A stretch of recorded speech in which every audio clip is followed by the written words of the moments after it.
Happy Pride Month to you. I'm Trae Crowder, and that's Mark Agee. What's up, Mark? What's up, Trey?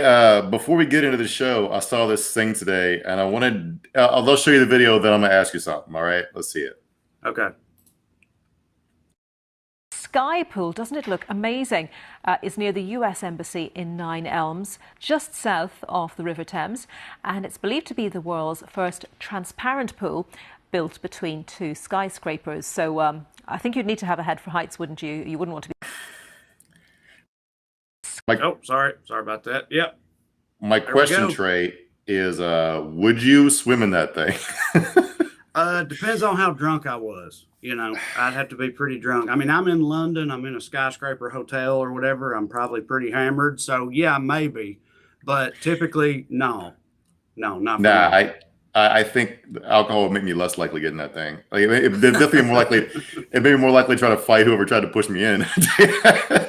That is the most psychotic thing. Why would you? I don't like. I used to not be that afraid of heights. Like, I've been bungee jumping and stuff, but that's not something I could do now. I actually looked it up. Like, it's typical to get a little bit more afraid of heights as you get older because your balance gets worse and your brain knows it even if your mind doesn't. But like, yeah, that's a hard no for me. And also, like, I like the fact they mentioned it's like right next to the U.S. Embassy. So you know what? Some like 5 embassy Marines are going to get drunk and get in that thing and fall to their deaths. So we're going to have to go to war with England over a fucking pool. It's going to be great.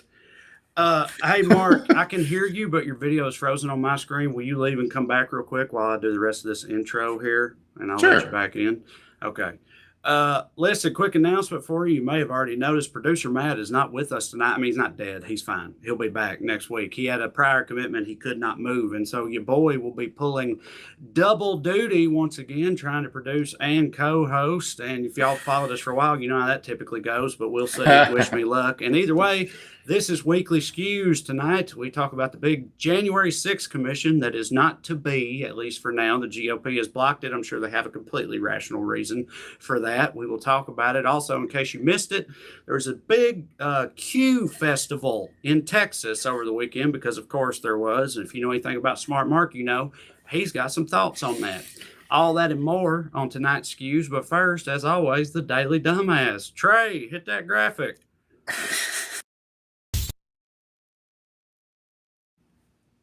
Tonight's DD for the first time, I believe, Canada. Well, listen, not all of Canada. Most of y'all are cool, but specifically our dumbass tonight is any Canadian who got the COVID vaccine without first consulting with their local rapper. If you don't know what the hell I'm talking about, A, that makes sense. B, let's hear it right from upstart Canuck MC RC the rapper himself in this clip. Shots are brand new, they ain't fully approved. He said no, you can trust us, it's the latest in science. Never mind the people dying, just give up your compliance. I said, Doc, you must have me mistaken with someone pliable. I can't trust you if none of these companies are liable. So I'm gonna stay the course like a one-way road. Take your vaccine and shove it, I'ma just say no. Just say no. Just say no. Yeah. Man, I got to assume that RC the rapper stands for really Caucasian because that is aggressively white. Yeah, well, white Canadian rappers, that's where you go for medical advice. It's weird, like hip-hop becoming so mainstream and everything, it was bound to eventually lead to such unfortunate consequences as things like this, right? Yeah, I mean, like they're going to everything gets co-opted. Like, I mean, rap was around for like 2 years before they started putting it in children's cereal commercials, and then we got Vanilla Ice and Ninja Turtles movies.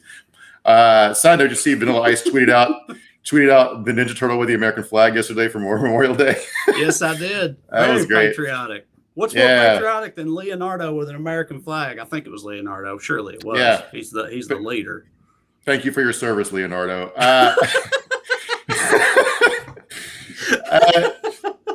I can't so this guy is part of a movement, and that other guy with him in the video is a bigger rapper named Chris Sky, I think, is another Canadian rapper. They're all part of this anti-vax, anti-lockdown movement. And so they put out this video like a week and a half ago, and they had a big super spreader event / concert to promote it, the release of this video and this album. and a bunch of people got together, and one of them is a guy running for mayor by the name of Kevin J. Johnston, who bragged about attending this event in this video right here, which you're really gonna love. I got it personally delivered. Show the signature. There you go. So Chris Sky came to Calgary with this shirt and signed it for Rose. What a great guy. Awesome. I think it's bedtime. This dude was on stage at that event earlier in the day, raging against all things COVID related, talking about how it's all bullshit. You don't need a vaccine. We are persecuting them for suggesting they should get vaccines. He's been arrested 3 times for refusing to put on a mask and causing a scene in public. And then he's coughing into his elbow. Yeah, talking about how tired COVID, he is, and his throat is sore. And he's like, no, it's because I've been talking all day. That's all it is. I've been talking all day. I'm just tired. That's all. So 2 days after that concert, he had a bail hearing for one of his he's apparently been arrested for there's a hate crime in there somewhere, which of course this guy is racist too. But he just shows up places without a mask and yells at service workers because he's that kind of dude. He keeps getting arrested for that. So 2 days after this video came out, the judge you won't stop trying to spread COVID, so we're keeping you in jail. So he's running for mayor from prison, fucking idiot. And another fun thing about this deal, here's the thing, I don't know if you noticed RC in the video, he had a t-shirt on that said so-and-so for mayor. It wasn't this guy, it was some other guy for mayor. And I just noticed that. I'm trying to think of a cornier thing for a rapper to do than rap about the mayor in an approving.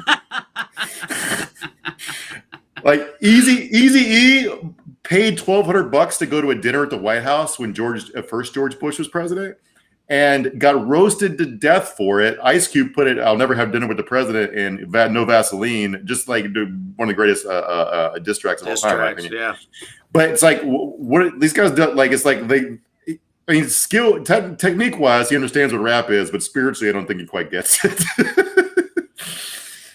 Yeah. Oh, there's something else. Of course I know these people exist, but I'm always a little bit comforted to see examples like this from other countries. You know what I mean? Because it's easy to feel like we are the dumbest of the dumb. And I'm not saying we're not. I'm sure we still are.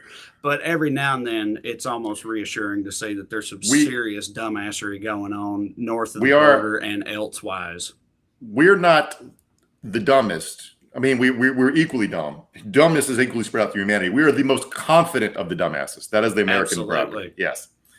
Yeah. Well, we've been number one in the world and everything for so long, Mark. That leads to confidence, pride. Don't look into it too much, but yeah, sure. Why not? All right. Our first honorable mention, he's back again, the QAnon shaman and/or his attorney, whoever you want to put it on, who came up with a pretty novel and innovative defense in an attempt to get him out of prison, right, Mark? Yeah, so his lawyer found a clip of one of the many videos from the insurrection. He's walking through the hallways screaming, "This is our house, this is our fucking house." And then he sees somebody trying to steal a muffin off a tray in some congressional break room and stops him from stealing the muffin. And he wants this is a mitigating circumstance that shows he's a good person who didn't have any ill intent, that he stops the muffin theft. And so to me, the dumbass here is the Q shaman for not taking the fucking muffin. Always, it might be the last muffin you'll ever have, stupid. You're going to prison. Take the muffin. Dude, This guy's lawyer, we almost talked about it a couple weeks ago, but then didn't. But I'm sure everybody saw it. Is this the same lawyer that literally called him the R word and talked about him being fucked up mentally? This is the same dude, isn't it? Or has he got a different one now? I think that's a different lawyer. I think that guy's representing a bunch of the guy who used the R, called his clients the R word, is a different guy than this guy. He's representing a bunch of them. Yeah, they're all wilding, dude. It's like every additional sort of tidbit that comes out surrounding this story is always as absurd or more absurd than the last one, there's no end to it. It's so funny how everything involved with it is just so comically ridiculous. But I mean, I guess like, what else are you going to do? You know, you got to try the muffin defense. What other defense do you have? You know, but it's just so ridiculous. This guy saved a muffin, ergo, he is not a traitor and should be released from prison post haste.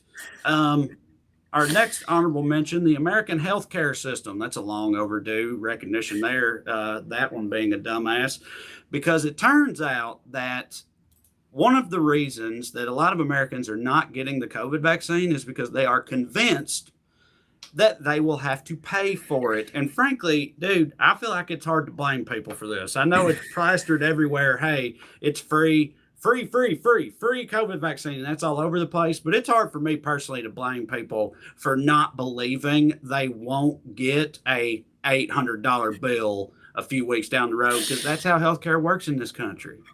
Yeah, I had a test last fall that was told was covered. I got there. They gave me some confusing speech about how the doctor's in network, but the hospital isn't. But don't worry, it'll be fine. You just have to forward the letter to whatever when you get it, and you'll be reimbursed.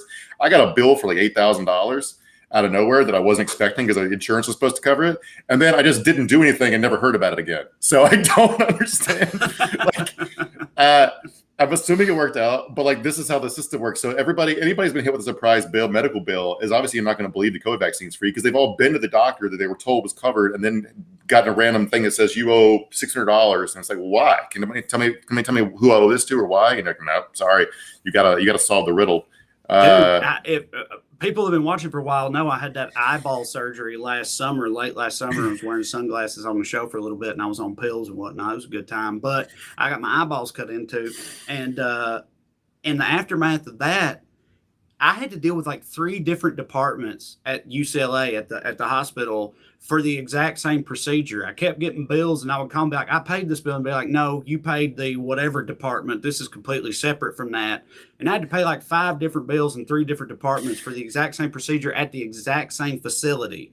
And none of them could really like give me a good explanation as to why. It's just like, oh no, you got to deal with them over there. It was just so needlessly bureaucratic and full of bullshit, and that's just the way it goes. That's what, like, the main conservative argument against any sort of government-run healthcare system is like, well, you don't want to get government and bureaucracy involved in healthcare. It's like, have you fucking tried dealing with Blue Cross? Right. Like, what are you talking about? It's like, I don't know. Like, do you want the healthcare to be like the DMV? I have never had any problem. I go to the DMV, I'm gonna have to wait 15 minutes, but everything I want to happen happens. It doesn't cost me any money, so I don't know what the fuck you're talking about. Me neither. Our final honorable mention, and she's featured in this segment for 3 weeks running now. That's right. She got a real streak going. We're hoping she keeps it up. We'll see what happens. It's Marjorie Taylor Greene, who is pretty impassioned in her defense of Confederate monuments and statues of slave owners and whatnot. Mm-hmm. How impassioned is she? Well, let's see right here. You all going into a runoff and voting for me. I also want to say something else. I think that this is a time where our nation is being divided, and we shouldn't be. We should be brought together, because this is the greatest country in the world.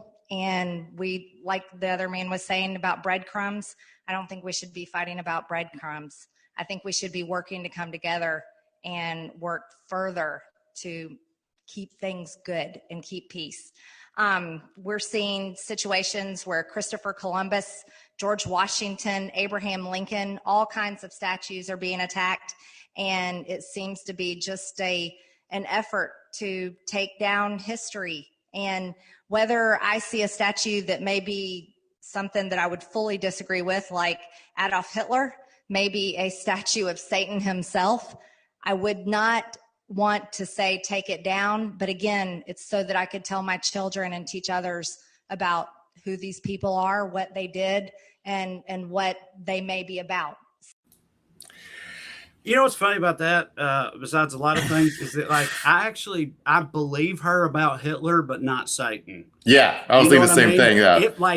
If that did happen, a statue of Satan. First of all, the Church of Satan put up a statue of Satan in some southern state a while back, and it was a big constitutional thing. They put up Baphomet or whatever, the satanic goat god or whatnot, and like that did not hit for conservatives. And I'm just utterly convinced that if there was a statue of Hitler in Georgia, I do think she'd probably be all right with that. And be like, listen, we need to teach our kids back, can't take it down. But if you put up a statue of the Dark Lord Satan in northern Georgia, that's going to be a problem for her. Yeah, I mean, it's weird because their obsession with statues, and then they were talking about religion is really funny because there's a whole like commandment about idol worship, but that's a different topic, I guess. But I don't know if you know this, Trae, but one thing that's funny about the Church of Satan is they don't believe in Satan. They're just atheists who like being annoying. Right. Yeah. So does she think there are a bunch of statues of Hitler anywhere? Because there aren't, for a reason. Like Germany, like our model for how we talk about slavery in the Civil War should be how Germany talks about World War II. Because they drill it into their kids' heads that your grandparents sucked. They fucking sucked. They fucked up. Yeah. Do not do it again. They were bad. Anyway, like literally you can't, like, I think the swastika is banned in Germany. Like, I mean, they don't have something similar to our First Amendment or whatever, but like they're still a free country by any definition of the word that means anything, and they just can't fly. You can't fly a swastika. You know what they do instead? They fly the Confederate flag. That's very popular among German fascists. So yeah, well, it's popular in a lot of outside circles. I guess they're not entirely outside, but you know what I mean. That was one of the wildest things to me. Like when I was younger, realizing that the Confederate flag was huge in other places. You know, and I mean, I get it now. You know what I mean? But at the time, I was like, "What the hell? What is that about?" As Corey Forrester likes to say, like, y'all are appropriating our racism. Yeah, it's like if you think that the Confederate soldiers were heroes, then somebody from Minnesota flying the Confederate flag is stolen valor, right? Right. Yeah, exactly. Yeah. Oh, all right. Well, let's get into our primary topic tonight, the big Sedition Commission that was not to be. January 6th, bipartisan commission was proposed by Congress and summarily shot down by the Republicans in the Senate. This happened because the filibuster exists, and that's why it was allowed to go on. And it's funny because it's like, to me, you know, they have, a lot of them have this stance of like, listen, first of all, it was mostly peaceful people at that thing. And secondly, the ones that were, you know, the bad actors, well, a lot of that was Antifa. That was actually Antifa secret agents in disguise. And that's what was going on. And you would think, like, you know what would prove that to be true? An investigation into the facts. Like, that would clear y'all's name and once and for all prove that y'all had nothing to do with it. But obviously it's bullshit, and we all know it's bullshit. But them refusing to even investigate what happened is just straight up proof that they know that, isn't it? I mean, what other explanation is there for this? Well, at the top of the show, you said they object to the commission, and I'm sure they have a rational reason. And in my head, I was like, yeah, they do have a rational reason. They don't want to look bad. Right. Yes. Of course. It's perfectly rational. But that's not the one they're giving, you know. Yeah. No, they are behaving totally rationally. The ones behaving irrationally at this point are Joe Manchin and Kyrsten Sinema, who are not pursuing their own raw power and political interests. So after Manchin and Sinema, of course, 6 Republicans voted for the commission. 2 Democrats didn't. They sat out the fucking vote. They didn't show up for it, so he still only got 54 votes. One of them was Kyrsten Sinema. I don't know. She's nuts. So I don't know what she's doing. Maybe they knew it wasn't going to pass. So I don't know. Maybe she had like a goat yoga class or something. So Manchin holds out hope. He still says they're going to get 10 Republican votes somehow. He still thinks they're going to do it. He's a fucking idiot. He put out this video after the vote got shot down, and it's infuriating. Before January the 6th, 2021, an attack on Congress and democracy at our Capitol at the hands of our own citizens was unimaginable. In the 240 plus years of our great nation's history, we have never seen an attack of this nature. Not even during our nation's horrific Civil War did this happen. This was our chance to have a bipartisan commission that would allow for an impartial investigation into the events of that horrific day so that we are better able to prevent another attack on our nation. Let me be clear. Democratic leadership in both the House and the Senate accepted the proposed changes from Republicans because a commission of this nature must be bipartisan to be successful. This commission passed the House with a bipartisan vote.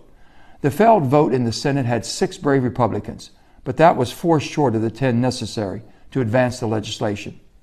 Choosing to put politics and political election above the health of our democracy is unconscionable. And the betrayal of the oath that we each take is something they will have to live with. To the brave Capitol Police officers. Yeah, right. Pretty impassioned statement, Mark, that he made. Like, listen, this is unforgivable to not pass this thing. Something needs to be done, right? Yeah, and there's only one thing that can be done. There's one thing that can be done, and that is Joe Manchin voting to overturn the filibuster. That is that he has complete power over this. He can stop this at any point. And that has been brought up to him, and this is what he had to say about it. Break the filibuster in order to get this passed. The claim is I'm not ready to destroy our government. I'm not ready to destroy our government. No, I think that they will come together. You have to have faith. There's 10 good people. How frustrating is it?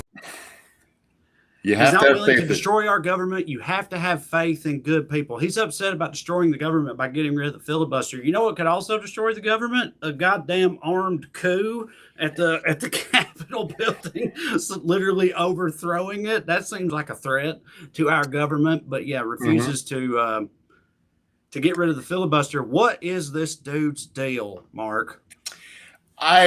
So there's this whole school of thought. Okay, so American exceptionalism is a hell of a drug, right? Yeah. You stop any random person on the street, they'll tell you that. Like we were talking yesterday. Yesterday we were talking about how like somebody was like, "Thank the troops who died for your right to have a cookout today." It's like, do you think people don't have cookouts in other countries? Like, what do you think is going on in other countries? Do you think like you can't grill out in France or England or China or Korea? I mean, North Korea, they don't have food. That fucking sucks. But like they're grilling out in South Korea. But like it's like, but I'm saying like there's not like it's not like if you're hanging out like you put a burger on a grill in Italy, like the police drone your backyard. It doesn't like do like that. I don't know what people think is like so like, but there's a whole school of thought. Like right now, Republicans are basically setting up to legally overturn elections. Like they can within the letter of the law. Like Texas just passed a bill that is going to allow a judge to set aside election results if he thinks there was fraud, even if you can't prove that the amount of fraud had any effect on the results. He can just say a Republican won, and that's the election, right? The bills like that are passing all over the country. They're doing it in open, like out in the open. They're fucking doing it, right? But the people are like, well, America can't become fascist because America rocks. That's essentially the entire argument. Right.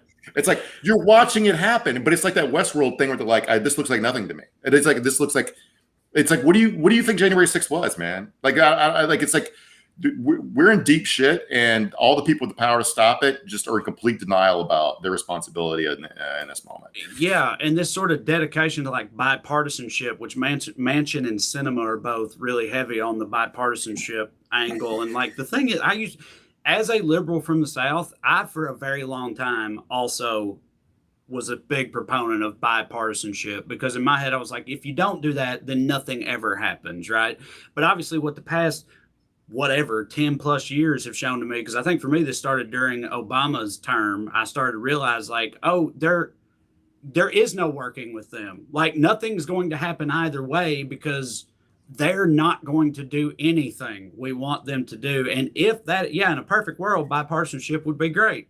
But that doesn't exist. And it's because of them. And we're the party that's always reaching across the aisle and attempting it. And they just spit in our fucking hand every time and tell us to go fuck ourselves. And at what point do you realize, like, that's not an actual thing? At this point in time in this country, that's not real anymore. And so you got to just put that aside and fucking move forward or attempt to. And I don't understand it. Here's okay. So this will make sense as a second sidetrack. But I remember back during the Kavanaugh hearings, one thing that drove me crazy was like this big example they held up as an example of Brett Kavanaugh's shitty character was this time in college he got in a bar fight. Now the stories are that he started the fight, and that fucking sucks, right? But like the idea that like there should never an instance where you should ever be in a fight because that's really the thing people believe in the cosmopolitan sort of like way of thinking that dominates the Democratic Party, the coastal cosmopolitanism or whatever. It's like they don't seem to understand that a fight doesn't happen when two people decide to fight. A fight happens when one person decides to fight, the other person doesn't want to die, right? Yeah. That's all it takes. So like they're like, well, if we don't fight back, there's no fight. It's like, no, you're just fucking getting your ass kicked. But I understand why somebody like Nancy Pelosi would think that, or Chuck Schumer. But Joe Manchin's from fucking West Virginia. He's broken a bar stool over a person's back like a Duke's, like the Boar's Nest and Dukes of Hazzard. He fucking understands this. So it's like you're just getting kicked in your dick over and over again, and you're not doing anything about it. So it's going to keep happening. And asking the police stop isn't going to do anything because they're winning right now. But what's the political rationale for this for Manchin and Sinema? Is it because they're in like red states and they think this is what they need to do? And if so, do you think that actually works anymore, even in West Virginia and Arizona? Like what is going on in their head that makes them land on this stance? So Joe Manchin is good at politics in the sense he's good at getting elected. He's a Democrat who's been reelected a bunch of times in West Virginia. So like he knows what he's doing to a certain degree. I suspect what he thinks he needs is to be seen trying really hard before getting to a last resort, right? Okay. So he can say he tried everything before he pushed the nuclear button, right? Sinema is a fucking lunatic. I have no idea what she's doing because Arizona is basically it's purplish bordering on blue state at this point. Everything she's stopping is more popular than she is in Arizona. $15 minimum wage polls better. So does the new Voting Rights Act, all that stuff. She's not like, she's trying, if she's doing anything, she's trying to fucking lose. So I don't really understand what she's doing. And the weird thing about that lady is like, she got into politics as like a Green Party type. She was to the left of the party. Now she's to the extreme right of the party. She just kept her hair purple. Like nothing changed. Everything changed but her haircut. And I don't understand what she's doing at all. Like, she appears to be in the Senate because she thinks it's a sweet gig. Yeah. And if you're wondering what President Joe Biden thinks about this is as close as you're going to get to a condemnation, I think. Here's what he had to say. June should be a month of action on Capitol Hill. I hear all the folks on TV saying, why doesn't Biden get this done? Well, because Biden only has a majority of effectively 4 votes in the House and a tie in the Senate, with 2 members of the Senate who vote more with my Republican friends. Yeah. I mean, that's basically Joe doing no Vaseline. That's as close he's going to get in public to doing that. Right. And it's like, I'm assuming there's this thing, the summer slump that a lot of presidents have in their first term or whatever. They come in and they're coming fresh off the campaign. They got all these, pie in the sky campaign promises like they always do. And then the first summer is when it sort of becomes clear. It's like, oh no, that's just going to happen. And that's what Biden is staring down the barrel of right now. But I mean, what do you do though in this scenario? Like, because there is no working with them, like we've said. So what do you do? How far can executive orders go, or like workarounds or whatever? Like, what even are the options when you're dealing with this kind of, obstructionism? I mean, like, look, there's lots of things you can do to pressure people in private and public. With Sinema, like, I'd be like, look, the party's going to primary you. The whole entire force of the party is going to be behind somewhere else if you don't fucking get in line. You have the power to do that. Like, you get no funding, no dollars. You can run as a third party candidate if you want, but you're going to look like an asshole and you're going to be humiliated. And your legacy will be picking up a Republican seat in Arizona, which you're trying to do anyway. So you'll be locked out of the party infrastructure. You won't even be able to get jobs as a fucking lobbyist. We're gonna your name will be mud in this town, right? Manchin, he's more of a carrot kind of guy. I think you probably got to maybe offer him a cabinet post or some shit. But there's stuff they can do. But like the main thing to think about here is like the Democrats do not necessarily have a majority for a full 2 more years. There are 8 Democratic senators and I think it's 8 that are in states with Republican governors. If one of them gets hit by a bus tomorrow, their seat will be filled by a Republican. I think a couple of those states have laws saying that they have to be the appointment has to be made from someone from the party from the senator who died. But if you don't think Republicans will have somebody switch their party identification to appoint them before they switch back, then you're crazy, because that's something they would absolutely do, even though Democrats would never ever do it, which is another frustrating thing about the party. Yeah, and I mean, it's also not just somebody getting hit by a bus, but I mean, like the clock is ticking. You know what I mean? Like the midterms are just around the corner, and it's one of these things where like the other side is going to be heavily motivated, right? And if you just haven't done shit, you haven't energized anybody with anything in this 2 years you have available to you, then you're just setting yourself up to lose this apparently irrelevant majority that you have right now. You know, like it already seems to not really matter in terms of shit actually happening, but also you could very easily lose it in 18 months or whatever. So, you know, tick tock, man, something's got to be done. They will be lucky if they make it to 18 months. The average age of a U.S. senator is roughly a redwood tree. So right, yeah. But like also the holding this coalition together relies upon Biden's survival. He's 80 some years old, and like if you don't think the reactionary movement would like grow by like 25% with President Kamala Harris, you're like, we all lived through Obama and saw how crazy the country got. Like it's just there are things, dark forces in this country outside of rational control, and like President Black Lady would fucking get them riled up, frothing at the mouth. Although, having said that, I just wonder your opinion. Do you think there's I don't want to fucking conjure anything into being here, and not trying to be superstitious or whatever, but like, do you think that they can? How much more frothier do you think they can go? Like President Black Man got them real spun up. That's how we got Donald Trump, right? President Black Lady. Is there another level they can unlock? Like, can they go even further on the spectrum of lunacy and rabidness? Yeah. Always, right? There's always, always a bigger dipshit. there were a ton of people at the Capitol riot who didn't even care enough about politics to vote in November 3rd, but were riled up enough by January 6th because they got radicalized by the internet that they stormed the Capitol building and are going to prison for it. So like, there's always half of eligible Americans don't vote. So like there's always people to be unlocked who are going to get madder and go. Right. So yeah. All right. Well, shit, you know, who knows? Maybe they'll figure it out, Mark. Maybe they'll start doing stuff and it'll be great and everything will be wonderful. We'll see. So moving on to our next subject, and I definitely want you to take us through this one, Mark. There was apparently a big Q festival in your old stomping grounds of Dallas, Texas this weekend. How did that go?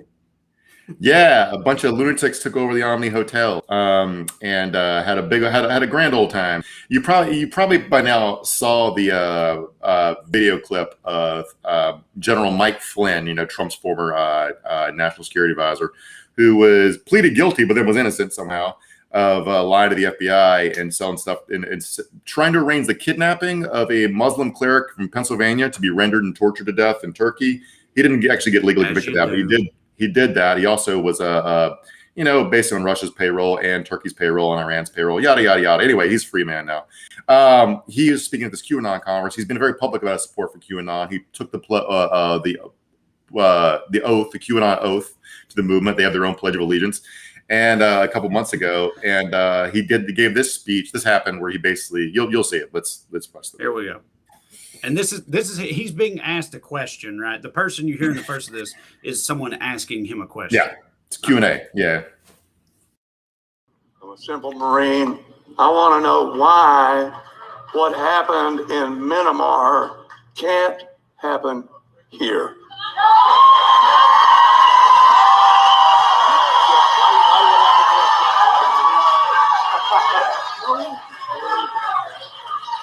You know, no reason. I mean, it should happen here. No reason. But that's right. All right. So if you don't know, that was a literal coup that happened. That's what the guy's referencing.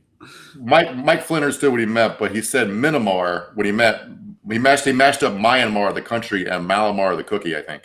I'm glad you said it because I knew that wasn't right. But as we all know on the show, I don't do words good and I mispronounce things a lot. So I was like, I don't know if I need to wade into those waters. But yes, yeah, he didn't exactly nail it. Myanmar, they had a military coup. They've been shooting protesters in the streets and executing college professors and journalists and shit like that. This is also coming on the tail end of a genocide of the Rohingya people. It's not fun to be in Myanmar right now, except this guy thinks it would be super cool to be living there. Anyway, so he says he wasn't calling for a military coup, and he put out a statement saying, "I oppose a military coup," which, okay, I don't know what you're advocating then. But anyway, so that video was from this conference, and if you haven't looked into it, this conference was fucking wild. Yeah, it involved Roger Stone's social media advisor calling for Hillary Clinton's execution. They auctioned off $1,000 blanket with a giant Q on it, and $8,000 baseball bats signed by Mike Flynn. Louis Gohmert appeared. We'll talk about that in a second. There was a militia there called the Praetorians, which is a really cool Roman-sounding name. Except what they do is they walk around this hotel ballroom with open carrying AR-15s, and they're security dogs. I have no idea why they made this choice, but they were pugs. They had little pugs, not Rottweilers. Again, they're like, what? I said, everything that ever comes out about these people is more comically ludicrous than the thing before, right? And this is a great example. Multiple members of this elite militia security force they had there had pugs as security dogs. How is that not some kind of trolling or just fucking with the... Literally, what is the explanation for that? Having armed pugs. I mean, the pugs weren't armed any more than any pugs are ever armed. But this shit is just, it's so insane. It's so insane, these people. It literally defies explanation. Multiple members of this group just happened to have pugs, and they were like, yeah, fucking Baby Ruth's a badass. I'll bring him with me, I was like, yeah, I'll bring Reagan. It'll be a good time. All this stuff is funny. That's why we're talking about it. But also, fascists are always fucking stupid. What appeals to them about fascism is that it's simple and offers you have the freedom to believe whatever you want. You can think the COVID is a hoax and also a Chinese bioweapon at the exact same fucking time, and no one's going to call you stupid as long as you have allegiance to the movement. One of my favorite things that happened, you can go find this video, but Alan West, who's a former Army lieutenant colonel, sort of convicted war criminal who got to stay in the Army after pleading no contest to torturing someone. And he was a congressman in Florida for a little bit, and then he moved to Texas. He runs the Texas GOP. He and Sidney Kraken led Sidney Powell, the Kraken lawyer, led the crowd. Yeah, sorry. And national anthem, but they didn't know it was going to be the national anthem because he said, "Okay, everybody, clap with me, clap, clap." And they started trying to go to the national anthem, but the national anthem doesn't have a beat to it. Right. It didn't make any goddamn sense. And everybody was off. It didn't make it. But my favorite report from this weekend was this tweet from Daily Beast reporter Will Sommer, who attended, or I know he got kicked out, but he watched it online. The cameraman at the QAnon convention just inexplicably spent 30 seconds zoomed in on a speaker's bare feet. Again, just the level of competency, Mark. Yeah. It's unreal. It's so consistent how competent they are at every level. I do want to point out that the Nazis were also fucking stupid. They made up their own dumb hand gestures. They got really mad about jazz music, and they were incompetent in governing. The fascist thing where we make the trains run on time isn't even true. They were fucking. It was a horribly incompetent government. There were people everyone suffered under, not just their enemies. And so this isn't they lost the war because everybody was afraid to wake up Hitler and tell him to move the tanks. So anyway, it's all fucking stupid. We're gonna don't think they're not a threat because they're funny. They're stupid. They're funny looking. I mean, Charlie Chaplin made a Hitler movie that roasted him before. Hitler was a clown long before he started the World War. So this event was at the Omni Hotel, which is owned by the city. 20,000 people, taxpayers, signed a petition to ask them to cancel it. But the organizers said, no, we're not actually a QAnon event. Don't worry about it. And the hotel accepted this explanation, even though it was the guy running it was literally known as QAnon John. QAnon John walks in there and is like, listen, it's not a QAnon event. The entire list of speakers is just, QAnon who's who, and QAnon John is running it. It's like, it's not a QAnon thing. And they're like, well, listen, guys, it's not a QAnon thing. It'll be fine. Yeah. What's that $1,000 blanket you're auctioning off with the giant letter Q on it? Oh, that stands for questioning, like LGBTQ. So I'm going to show you this video. Let's show this video of the Roger Stone sidekick, who, if you can see it, you got to watch his hand gestures here because I'm gonna attempt this one. I think we might have the wrong clip uploaded. Let's see. Here it is. I'm a simple Marine. Yeah, that's what I thought. Right. Yeah, sorry. So anyway, it's just this guy says he's talking about Hillary. He calls her she whose name may not be mentioned, like she's Voldemort or something. Mm-hmm. And then he mimes wrapping a rope around his own neck and stringing himself up. And the only reason I want to show the clip, because it's otherwise gross, is the crowd goes fucking nuts for this. Loses their minds. And that's when I like, oh, this is like recreational for them. They're not a political movement. They're following around the Grateful Dead. That's what this is to them. Like they just love fantasizing about people being murdered. Dude, as you know, as a former comedian, knowing how comedy works, and everything, can you imagine how easy it is to kill at these shows? You know what I mean? If you're on this circuit, you literally just got to go down the checklist, man, and just hit them all, and you'll get fucking standing O's every time, dude. They'll cheer you out of the building. It's just the greatest hits. It's like if you went to a concert where all three bands played Freebird. You know, it's like it's the same thing over and over again. They got nothing else. So one of the things that's dangerous about this is the sort of mainstreaming nature of QAnon. You know, and first of all, it's thousands of people at a conference in Texas or whatever. But as you already mentioned, an actual Congress person was there. Louis Gohmert was there, although and he wasn't just there. He kept some good company. Let's put this up here.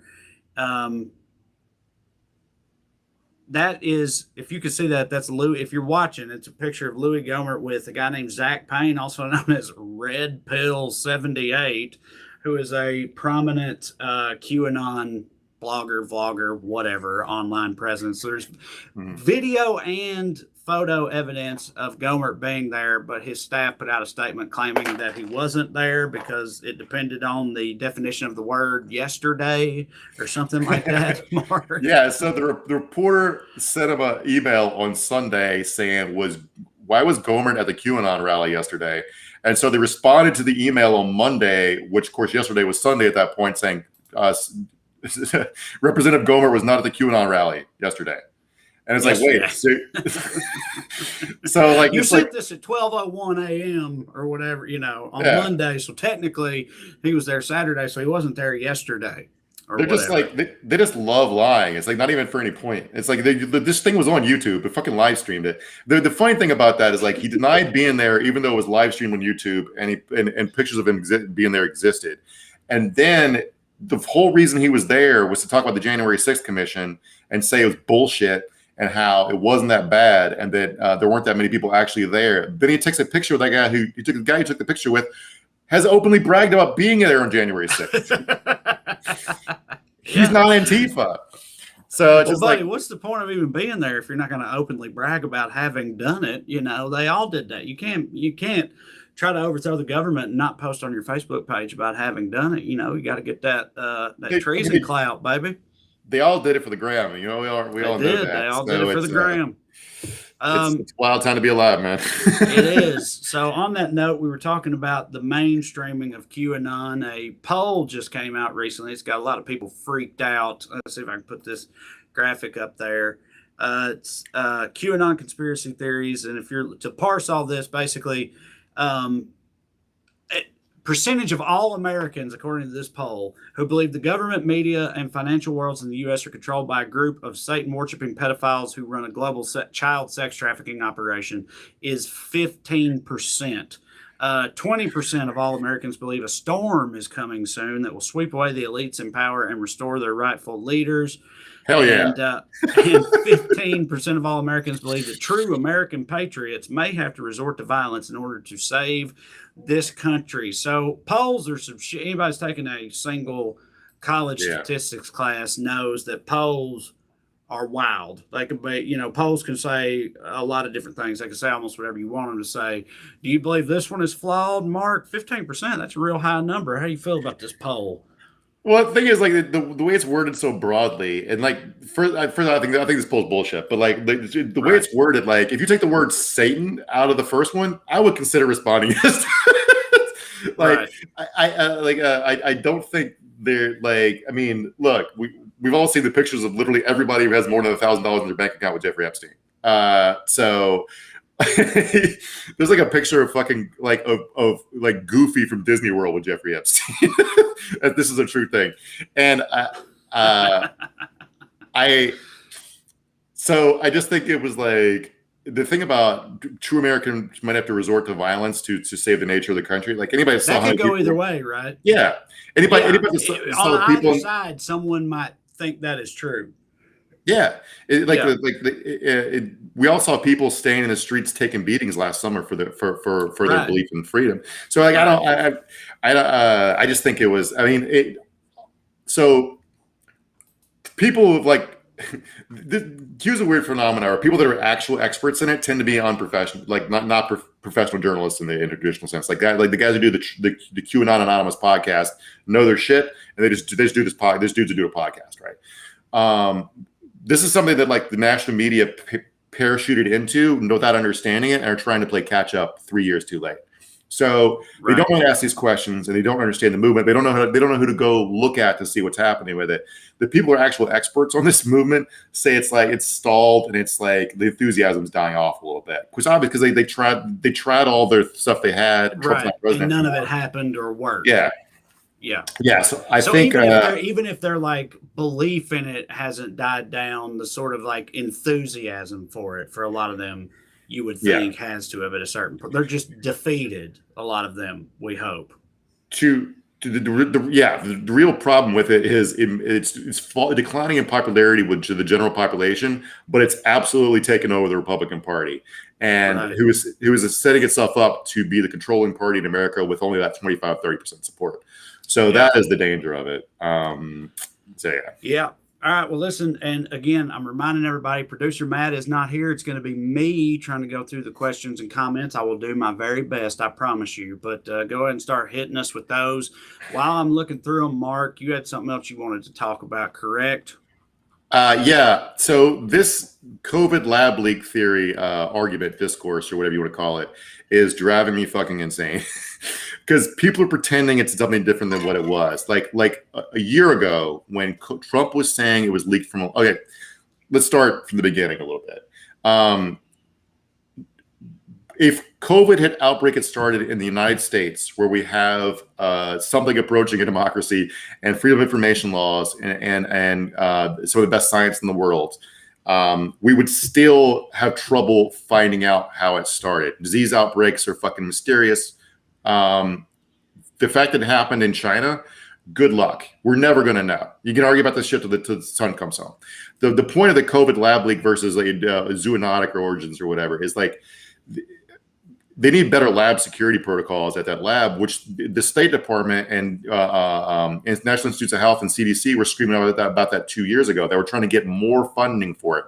It was that funding that Trump was saying was proof that Fauci and Obama had funded the creation of COVID, which if it escaped from there, I guess is sort of true, but not on purpose. That's the fucking point. It wouldn't have been on purpose. They were trying to figure out how zoonotic transmission works so they could stop it. That's the purpose of the lab.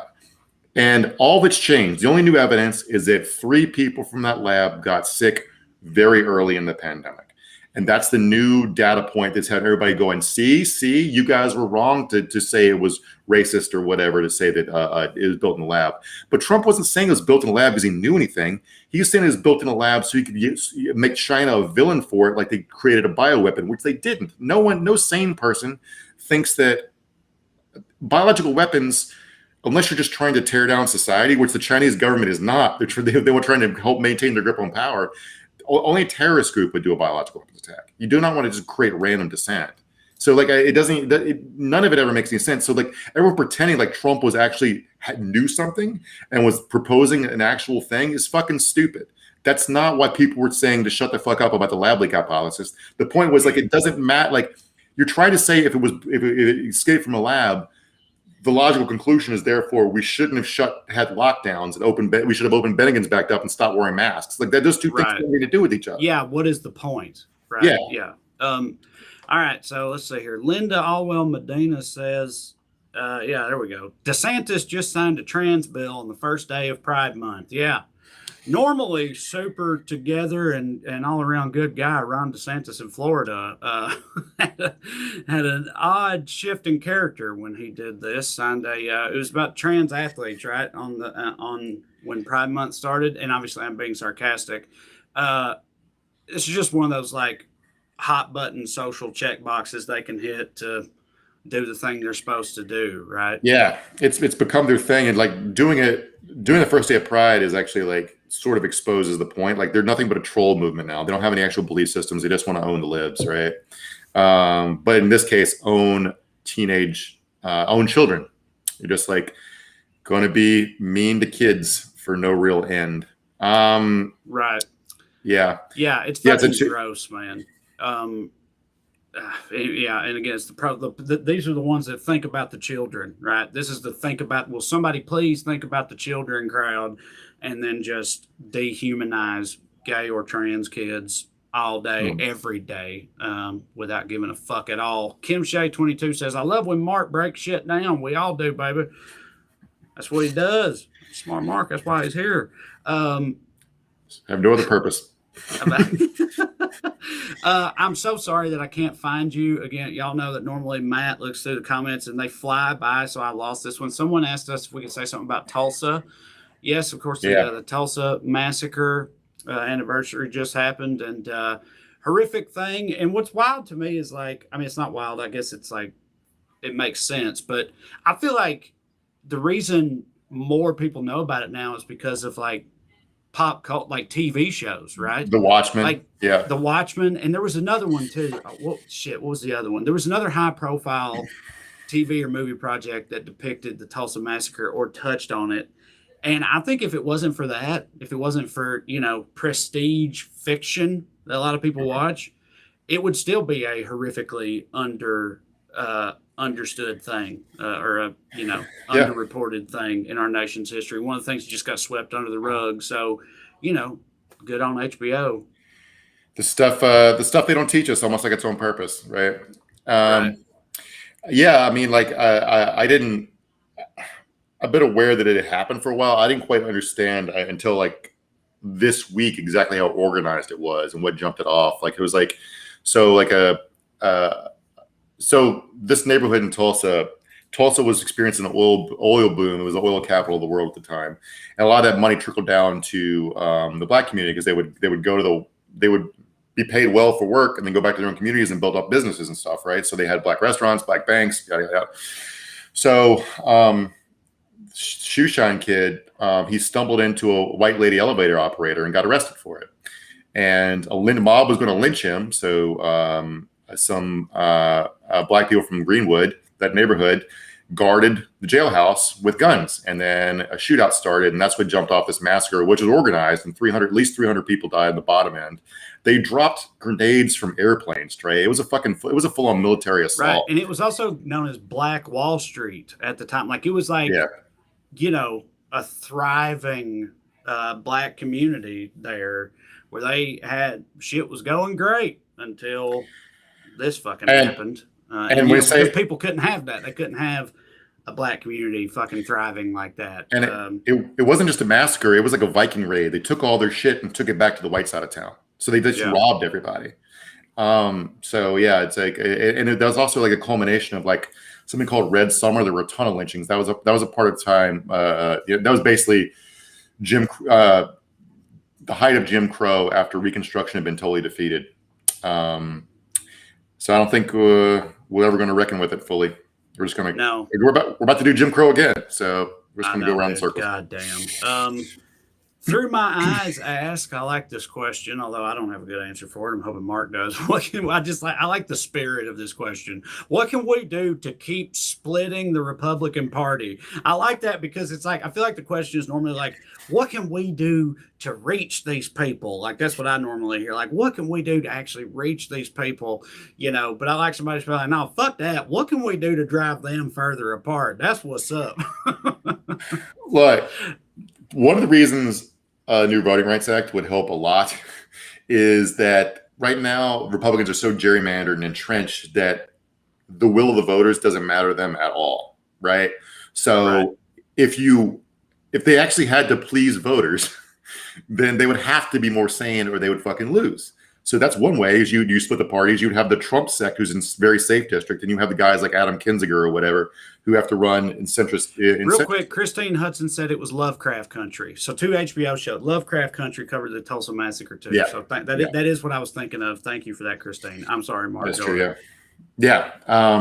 it's weird we had to rely on premium cable. Like, at least make those shows free for people to watch so everybody can see them. Yeah. I mean, that's the question is, like, Democrats have to actually try to win, because like when the party's defeated, they reevaluate themselves. There was like big post-mortem after Mitt Romney lost, where the party decided they need to move to the center and be nicer on racial issues, and they completely ignored it and won the presidency. So I think they don't need to do that anymore. Maybe they don't. They went the other way and decided to just become full-on authoritarian and just get rid of democracy. So that is I don't have an answer to this question. It's like the answer is Democrats actually try to win. That's the solution to the problem. Tina Parsons asked Mark and Trae, why are the Republicans going out of their way to ignore Klan mom MTG? I feel like it's because, like, what else are they going to do with her? You know, they're not gonna fucking do anything punitive where she's concerned, obviously. So, but she's insane. So what else are they supposed to do other than just ignore her? Like, just try to pretend she doesn't exist. She's the most successful small dollar fundraiser in the history of the party. So she's embarrassing as shit for them, but they can't stop her. She's her own fucking monster. So I mean, it's kind of like Trump when he first started, right? They were all embarrassed by him and didn't want nothing to do with him or whatever. And I hate even like verbalizing that into existence, saying I'm not saying she's the next Trump, but it's a similar dynamic where, like, yeah, they are embarrassed by her, I think, but like, what are they going to do? They can't deny what she has done. Now she has reached people and whatnot, and they just, their hands are tied, I think.